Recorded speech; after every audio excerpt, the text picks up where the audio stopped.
Chaque année en Tunisie, pendant le Ramadan, c'est la même histoire, une vraie bataille médiatique. Les chaînes de télé sortent l'artillerie lourde, avec des drames qui coûtent une fortune et des comédies à gros budget, tout ça pour capter le plus d'audience possible. Sauf que cette année, contre toute attente, le plus gros carton n'est pas venu de la télé, non, il est venu de YouTube. C'est la question qui est sur toutes les lèvres. Comment une production indépendante, sans le soutien d'une grande chaîne, a pu devenir un tel phénomène? Allez, on va décortiquer ensemble ce coup de maître pour comprendre tous les rouages. Pour bien se rendre compte de l'ampleur du truc, il suffit de regarder ce chiffre. 4,6 millions. C'est le nombre de vues juste pour le tout premier épisode. C'est bien plus que ce que beaucoup de séries télé traditionnelles peuvent espérer. Un succès absolument fulgurant. Alors, voyons voir comment Ariel El Godem a réussi à déjouer tous les pronostics pendant le mois le plus compétitif de l'année. Ce qui est vraiment intéressant, c'est que ce n'était pas un plan B. Non, pas du tout. Le créateur, Bassem Hamraoui, a volontairement évité les chaînes de télé. Il a pris un risque énorme en misant tout sur le numérique. Un choix qui, d'après les acteurs eux-mêmes, a laissé une bonne partie de l'équipe assez perplexe au début. Et ce pari, il a carrément payé. Malgré un budget qui devait être bien plus modeste que celui des géants de la télé, la série a été acclamée. Critiques, public, tout le monde était d'accord. C'était frais, c'était différent et c'était incroyablement touchant. Mais alors, c'est quoi la clé de ce succès? Un concept vraiment unique en son genre. Un mélange audacieux de comédie et de science-fiction.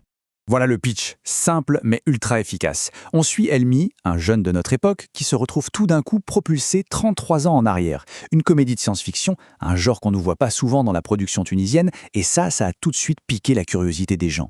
Le mécanisme du voyage dans le temps est super simple, presque comme dans un conte. Pas de machine compliquée ou de théorie alambiquée, non, juste une grotte et un objet un peu mystérieux. Et cette simplicité, elle permet de se concentrer sur l'essentiel, le choc, à la fois culturel et émotionnel, de Elmi qui se retrouve face à ses propres parents, mais en version jeune et insouciante. Bon, mais alors c'est quoi exactement cette formule magique? En fait, elle repose sur deux piliers principaux, la nostalgie et l'émotion pure.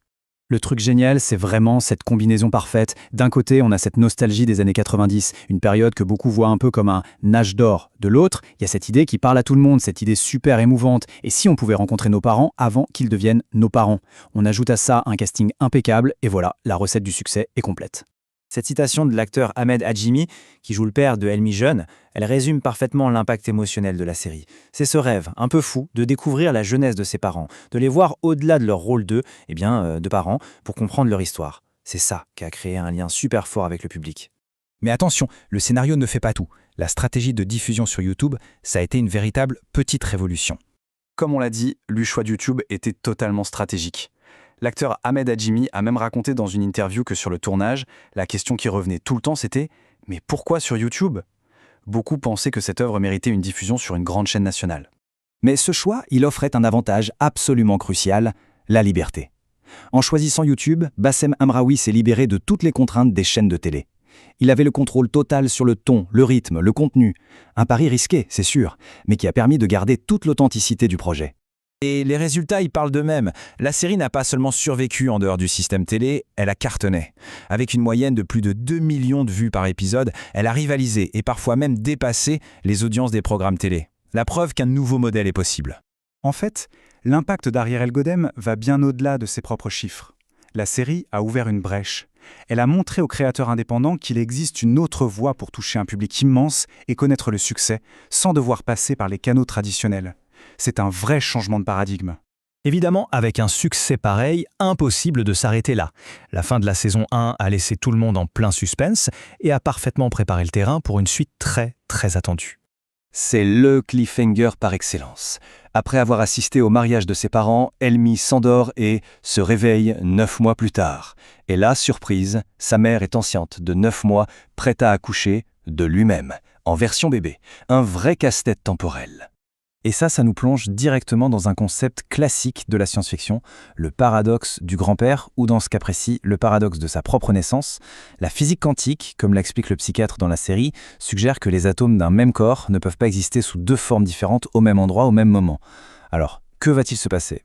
Dans le tout dernier épisode, le psychiatre de Elmi expose 4 théories fascinantes. La première, le Elmi adulte est simplement effacé, remplacé par le bébé. La deuxième, les deux coexistent, mais le paradoxe est tel que l'adulte perd la raison. Troisième option, la naissance agit comme un déclencheur qui le renvoie à son époque. Et la dernière, la plus vertigineuse. Il est coincé dans une boucle temporelle pour l'éternité. La bonne nouvelle, c'est qu'une réponse est en chemin. Une deuxième saison a été confirmée. Le phénomène Ariel Elgodem est donc loin d'être fini. La seule question qui reste, c'est de savoir laquelle de ces théories va se réaliser, ou si les scénaristes nous réservent une surprise encore plus grande. L'avenir de la fiction tunisienne se joue peut-être bien ici.